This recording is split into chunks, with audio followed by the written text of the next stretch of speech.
Most of you and the majority populace within the country have had a lot to say about the layered and integrated air defense systems put in place by the Indian Armed Forces, which includes the assets of the Indian Army, the Indian Navy, in addition to the primary air defense assets of the Indian Air Force.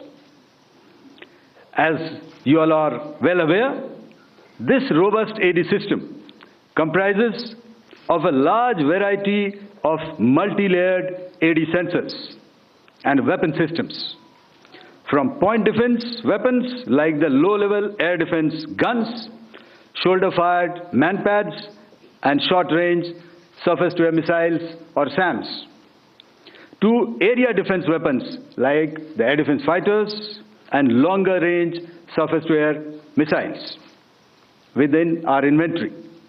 Additionally, the numerous waves of drones and unmanned combat aerial vehicles employed by Pakistan were also thwarted by the indigenously developed soft and hard kill counter-US systems and the well-trained Indian air defense personnel.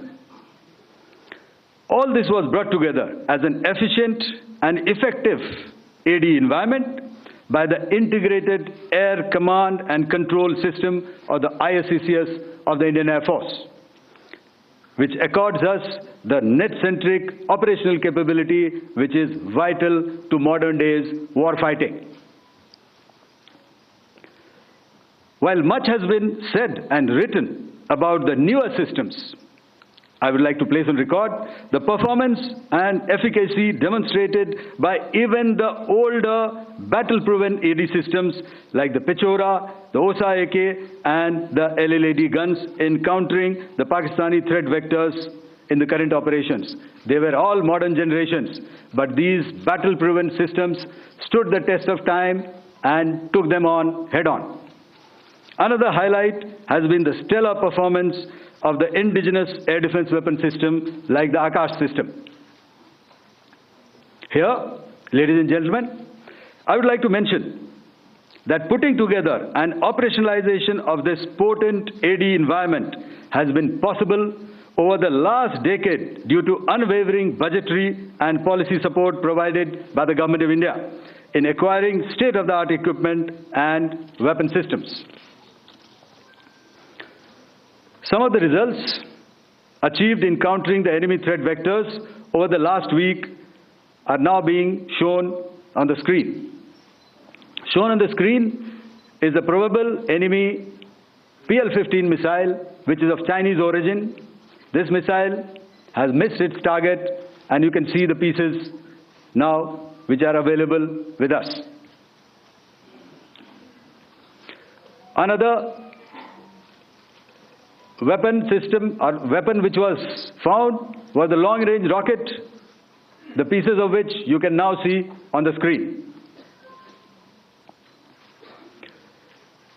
We have talked about the loiter munitions and the unmanned aerial systems, and here are some of the glimpses of those systems which we have brought down. To your right, with the right undercarriage or the wheel, you can see is the Yeeha system, which is of Chinese origin with Pakistan.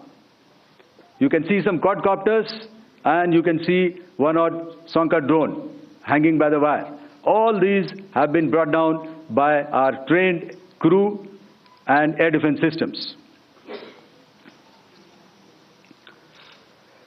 As far as our offensive actions are concerned, yesterday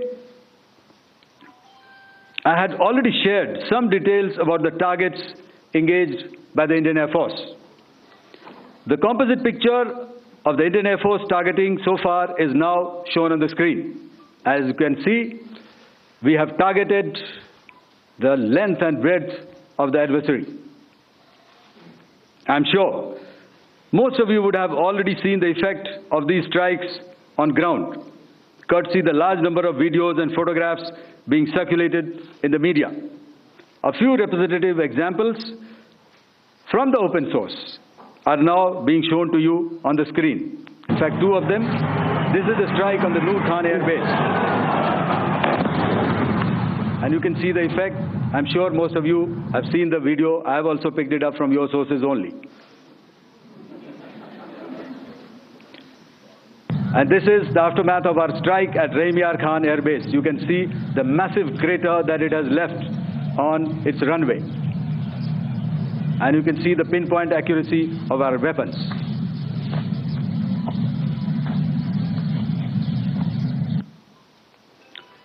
So with that, giving you an overview of how our air defense systems have thwarted the enemy drones, their fighter aircraft, their missiles, and resulted in minimal losses on our side. I would now hand over to the DGMO to cover his portion.